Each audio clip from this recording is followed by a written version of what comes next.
Boxing day one day দিয়ে কাল শুরু হচ্ছে বাংলাদেশ নিউজিল্যান্ড 3 ম্যাচের ওডিআই সিরিজ। ঘরের মাঠে ভালো খেলার ধারাবাহিকতা এবার বিদেশের মাটিতে নেওয়ার চ্যালেঞ্জ বাংলাদেশের। আর সাম্প্রতিক ফর্ম বিবেচনায় টাইগারদের বিপক্ষে সিরিজটি চ্যালেঞ্জিং হবে বলে মত কিউই কোচ মাইক হ্যাসনের। ক্রাইস্টচার্চের অ্যাগ্লো ওভালে ম্যাচটি শুরু হবে বাংলাদেশ সময় ভোর 4টায়। নিউজিল্যান্ডের বিপক্ষে সিরিজের আগে সবচেয়ে বেশি উচ্চারিত হয়েছে যে শব্দটি তা হলো কন্ডিশন। বিশ্বকাপ বাদে তাসমান সাগর পাড়ে বাংলাদেশের আগে সফর দুটি ছিল একেবারেই বিবর্ণ। তাই 2.5 বছর পর দেশের বাইরে দ্বিপাক্ষিক সিরিজটি সেই আক্ষেপ ঘোচানোর সঙ্গে বিশ্ব ক্রিকেটে বাংলাদেশের সত্যিকারের বড় দল হয়ে ওঠার মঞ্চ। তবে নিউজিল্যান্ডের বৈরী কন্ডিশনের সঙ্গে বাংলাদেশের ভাবনার কারণ হয়ে দাঁড়িয়েছেন মুস্তাফিজুর রহমান। প্রস্তুতি ম্যাচে 7 ওভার বল করলেও প্রথম ওয়ানডেতে খেলা নিশ্চিত নয় ফিজের। 9 মাস পর কাটার মাস্টারের মাঠে ফেরাটা নির্ভর করছে টিম ম্যানেজমেন্টের ওপর। কন্ডিশন নিয়ে কিছুটা চিন্তা থাকলেও সার্বিক প্রস্তুতিতে সন্তুষ্ট অধিনায়ক ম্যাশ। যেটা হচ্ছে আলহামদুলিল্লাহ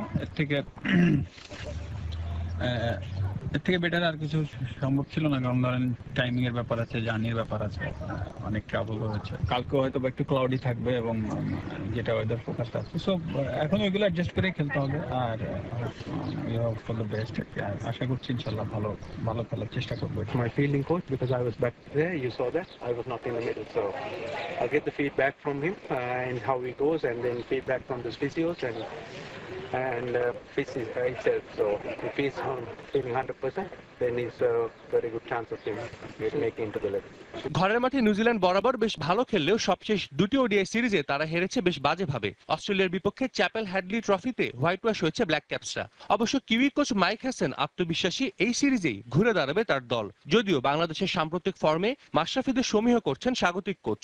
With Task and Mustafiz, they've got a lot of really good performers, and they certainly performed a lot better away from home than perhaps they were 4 or 5 years ago. So, look, they're going to be a real challenge for us. ক্রাইস্টচার্চে বাংলাদেশ দলে অভিষেক হতে পারে leg spinner Tanvir হায়দারের। আর প্রস্তুতি ম্যাচে ঝলক দেখানো সৌম্য সরকারকেও একাদশে দেখা যেতে পারে বলে ইঙ্গিত দিয়ে রেখেছে টিম ম্যানেজমেন্ট। সাজিদ মুস্তাহিদ, সময় সংবাদ।